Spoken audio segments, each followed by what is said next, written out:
Hey guys, welcome to Overcoming, yet another episode, amazing episode of Overcoming, the art of becoming. Today on set we have a beautiful story, a story that's going to change your life, about your career, that's going to help you make the right decision in terms of career. I don't know. It's a story that's going to touch you differently. I believe each story that we're sharing here hits each person differently. So karibu sana, and today we are at Stardom Hotel. Wametukaribisha tena. It's along Wiki Road, a nice place where you can hold your bash, you can hold your they have gardens where you can hold your wedding, and it's just simply amazing. Today on set we have Omwana wa Chifu. I hope I'm saying that right. Yeah. His name is Nelson. He's going to introduce himself to the show, and karibu sana. Omwana wa Chifu. Am I saying that right? That's right, Karen. Omwana wa Chifu. Omwana wa Chifu. Yes. Wow. So Omwana wa Chifu, kindly introduce yourself to our guests. Thank you, Karen, for having me here. It has been long. Yes, it's been long. I know we were in the same class, yes, same college, and I'm happy that we are still in the same industry.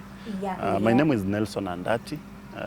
I'm a radio presenter, specifically for Mulembe FM and Royal Media Services. Oh, Mulembe FM. Interesting. Can you maybe I'm sure we all want him to introduce himself. He introduces his show in Luya. Yes. Come on, guys, give us a freestyle. I do a youth show, and this is how we do it. Oromno sana mrocheresi uchakule radio Mulembe FM mwe kwa balia. Saa 7 kamili kipindi cha Baze Yetu, Omwana wa Chifu studio. Msasa wasena kumbale ni atika. Karibu sana wose uvanori tirokulo ndera konende Karen Jen studio mno.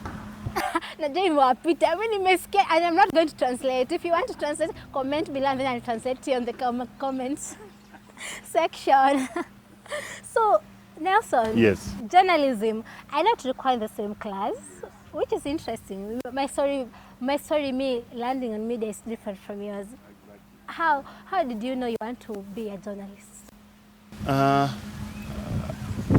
It goes back to high school. Around in Form 2, I was in Mkumu Boys in Western, and we introduced a journalism club. I remember that time I didn't know anything about journalism. I didn't know anything about media. So this day, the chairman of the club, I was just a member, told me on a Friday that we have a script. You will be going to read it on parade. I had never read it. I was just a member of journalism, liked taking photos maybe. And he told me today we are doing a bulletin on parade, and it is in Swahili. Wow. And you are the one going to do it. Like an ambush? Yes. It was just around 7:30 in the morning, and the parade was supposed to be at 8. Oh. So he gave me a script, stories, 3 stories, sports, and another one. So I went through it. And I said, okay, I'll try. And by the time we were going on parade, and you know, we were almost 2,000 students, yes, plus all the teachers. Yes. And I was shaking myself. I was shaking. So I picked the microphone and just stood in the midst of the crowd. Yeah. I looked behind, the principal was there. He was very harsh. And I just breathed in and I read the whole script. And by the time I was finishing, the whole school was clapping. Well, they applaud kabisa. Yes. Hawakuwa expect that. Because previous there are people who are doing, yes, but maybe it was not the expectation. It was my first day, and I'll do that. Oh, what you gave them? Yes. It was so good. It was so good. So from there, nikasema, okay, maybe. So I continued doing scripts in Swahili because I was so much interested in Swahili. Nikiona wale wanasoma taarifa kwa Kiswahili, I was so happy. So nikasema I'll go for Kiswahili. Even if you look at the autobiography that I signed in school, they said, what do you want to be? I used to say I want to become the best Swahili anchor. The best Swahili yes. anchor, not just another No, Swahili best anchor. Swahili. Ah. Yeah. But now you're in vernacular. In Yes, Mulembe FM. things happen. Things happen. I joined college. Uh-huh. We did the same year. So with that, from that time, trying to do things here. I was just new in Nairobi. I never stayed in Nairobi. I came to Nairobi for college. Because of college? Yes.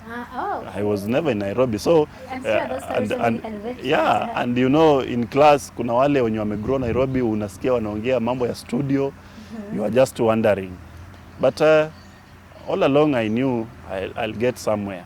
Yeah. But I never knew that I'll land in radio. No. Yes, So I you never. knew you'd be moving Maybe I was just hoping I'll go for production because you know wanasema hakuna kazi, utapata kazi wapi kwa radio, utapata wapi kazi kwa TV. So mimi nilikuwa nasoma nikijua maybe nikuwe mtu wa behind the mic, uko tu producer, watu wa technical. Yes. But along the way I started knowing that my passion is in radio, not even in TV. Radio. Yeah, interest kwa radio sasa niangalie. And I remember after our course nikitafuta internship. Nilitembea so many radio stations Swahili. Starting from uko Shago West FM, Yes. Nyota FM, I placed there everything. Nikaenda, now the last time nikapeleka CV KBC for the internship. And something funny happened. I think it was a miracle. Okay. I never applied in Citizen. You'd never because applied? you know the notion Citizen iko na wao. Iko na watu wao kama una connection. Kama una connection you can't get. Yes. So immediately nimesha fill the form because KBC lazima fill form. Yeah. I placed at the reception and I was supposed to pay 700. I received a call from just a lady called Sheila. He told me, I'm Sheila, HR Citizen. We are inviting you for an interview for internship. And you didn't apply? I didn't apply. How did she end up? I later got to know that the department under our chair, the former Ms. Okumbe, had submitted around 10 names to Citizen. Wow. And I was one of them. Yes. Wow, I was selected. Yeah. And actually from our college, I was the only person from the technical university. Who was selected? Yes. Interesting. And that is how I landed That's there. how your career started to shape up. Yes, yes. Tell us now, being in Mulembe FM, how is your career shaping up? Is it what you've always expected to be? I think it is even above what I expected. Okay. Because when I went there for the first time, I didn't know where to start. But after the internship, I did all voice recording, features, hosting shows. But when I finally landed on the show, the particular show that I'm doing, you know, when you have your own show, That is, yes, that is a plus because you know what to do. yeah. But when you are just leo utafanya hii, kesho you can't even know where. Yes, but I've done all the shows. I can tell you I've done all the shows in Mulembe, starting from very early in the morning to late night, to sports, to business, Yes. everything. So that is where I knew my passion is doing a particular show. And my interest is the youth. Yes. The show that you've picked is, which one is it? It is called Baze Yetu, specifically for the youth. Oh, it's meant Yes, for the youth. yes. Wow, interesting. Now, what are some of the challenges that you've been going through as you're shaping up, as your career is shaping up? You know, being on radio comes with so many challenges because some people think that when you are a presenter, you just walk in the studio. Ya kazi yako ni Ni kukuja tu, and people will ask you, kwani umechoka kuongea tu? It is not about talking. You need to know what you are going to say. Yeah, you just can't You talk. need to know what is your link. So you need to think, and thinking is working. So you need to prepare your show. For now, we are here with you. I've already prepared my guest for tomorrow. For tomorrow, yes. So you don't wake up in the morning and you call somebody, hey, No. unaweza kuja kwa show yangu? No. You need to prepare. Like for the whole week, I have guests. You know who is coming. Yes, who is coming. Yeah. And you know, like for my show, every day has a different guest, different topics, different segments. does that mean because it's a Luya show, your guest has to speak Luya? No, Anyone no. you can say no? Actually, like 80% should be Luya, because we don't now want to go out of our main objective of being a Luya station. Yes. But because it's a youth show, I'm also making sure that I bring youth on board.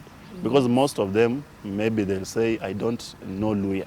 But through this show, I try to bring somebody who can speak Swahili, so that we can incorporate everybody, Yes, yes, especially for the youth. Yes, yes. So challenges are there.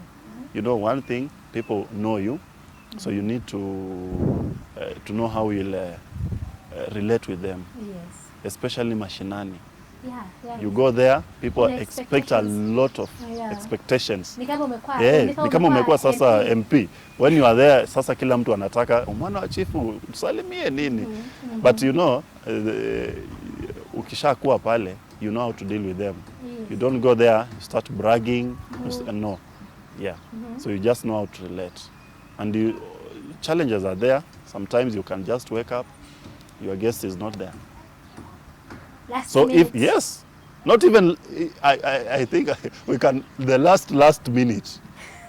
Because maybe like right now, we do interviews on phone because of Corona. Yes. So at 2:10, that's when my interview starts. Napigia mtu, anakuambia, niko mahali nimeshikika. So nipigie after 40 minutes. You know, 40 minutes on radio is a whole show. Yeah, that's a whole- By 2:45, I'm done. So Yes. 40 minutes. So kama siwa mtu wa kufikiria haraka, you will be messed in that show. And people will know. Yes. You need to think very fast. Fast and- Mgeni hayuko, what do I do? You cover up Yes, very fast, Your person without notice. even people not. But now if you can't think, you panic. Yes. Then you get messed up in Yeah, the that show. messes you up. Yes. Now, Omwana wa chief. Yes. How did the name come about? Omwana wa chief, I mean, are you like literally Omwana wa chief? Omwana wa chief, by the way, guys, means son of chief. Yes. Yeah. Exactly. Does it literally mean that you're a son of a chief? Exactly. You know, when I started, I used to call myself Chipkizi. Chipkizi? Yes, Okay. because I was the youngest among the radio presenter in the station. Okay. But I realized Chipkizi, there's somebody else who uses that name. Yes. Although maybe the spelling might be different, but the pronunciation you might not be Yes, able to the moment defend. it says Chipkizi, And also, you know, I'll not be Chipkizi for all this while. yeah. Yes. So I looked around, I realized my dad was a chief during those Moise days. Or you And need to identify yourself with a certain yes. name. So I realized, how do I connect with the old and the young? Okay. And how will people identify me? Because, you know, we are targeting our people in Mashinani. Yes. So how will people know me? Because at the end of the day, people should know me. Yeah. Yeah, very so that they true. listen to me. So I changed that name to Omwana wa Chief. Omwana wa Chief. And I can assure It you, speaks well. very well. Even the person who doesn't know Luya Is can it? still pronounce that name Yes. and identify me. Yes, Yes. yes. So it has Interesting. taken shape on radio and out of radio. Look. Guys, I mean, come on. What name are you calling yourself? Apart from Kujita. You say bishes some people. Anyway, guys, now Nelson, maybe Yes. the young people who are at college, some people are watching you back at home. Yes. They want to go, they want to pick a career that maybe they'll be passionate about, and it's also going to pay bills because you know. Yeah. maisha ni ngumu. Mm. What would you tell them on that career? What I can say, and actually on my show, I have a day that we do career. It is called Career Wednesday, where we do different careers. And if you look at where we are going right now, you don't just need a certificate. You need skills.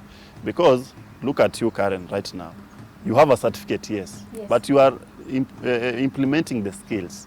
So as a young person going to college, one, have the knowledge, but have the skills of doing that. Because you'll not be employed all through. Do a course that will benefit you in terms of knowledge and skills. Yes. So that even if you are not employed, you will use the same skills to get money. Yes. To So sustain yourself. don't just say, I'm going to college to get a certificate, I want to be employed. Companies are collapsing. Where will you go? True. So do a course, because I know for me, even if I leave Mulembe today, I can still do. I have my voice. Yes. I can still go and record things, and there podcast is there. Yes. So do a course that will give you knowledge and have skills. Don't just choose a course because so and so has done it. My father has told me to do. My mom has told me no. It is your life. You have to put it first and think wide about it. Yes. Guys, tulisema nini about kujuana na chief? Well, I know one. I know one of our chief, which means I know the chief. So guys, that's it for us today. We were with Nelson and Dati, famously known as Omwana, our chief. He's told us so much, and I hope you've grasped something. And please guys, remember to subscribe. Just click on that subscription button and put up the thumbs up button, and we are going to see you on the next show. Bye. Guys, tell them to subscribe. Yeah, those who are watching us, please support Karen, support this show, subscribe, and you'll get so much more to learn on this channel. Bye guys.